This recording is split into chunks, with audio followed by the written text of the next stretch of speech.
I'd like to just go around the horn to start and talk about what changed a week ago Tuesday, how much of a thesis is getting rewritten, and how much is just carry through from trends that were in place prior. Maybe, Anne, you can kick us off.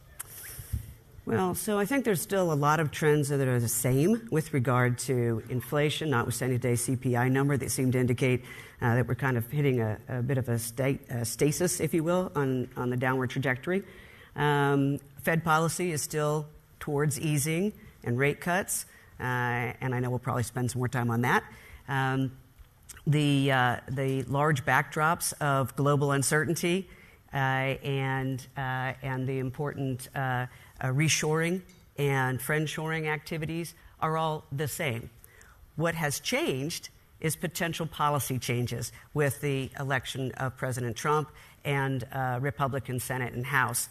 And I think that's going to cause investors to be more wary, notwithstanding the big stock market move we saw, but certainly the bond market.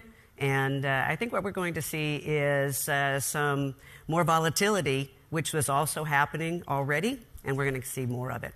Just really quick, you were surprised by this bounce in equities over the past week, yes? Fair to say? I would say that, yes. I was not surprised that we saw a reaction in the markets, but the magnitude of the reaction. And I think a little bit of that is pulling forward some expectations of tax policy changes and the effect of the continued tax policies of President Trump and the tax cuts that will stay in place and other more growth-oriented policies of the Trump administration, particularly deregulation. On the other hand, it's offset by, of course, the bond market reaction, which was based on the reflationary concerns that we see.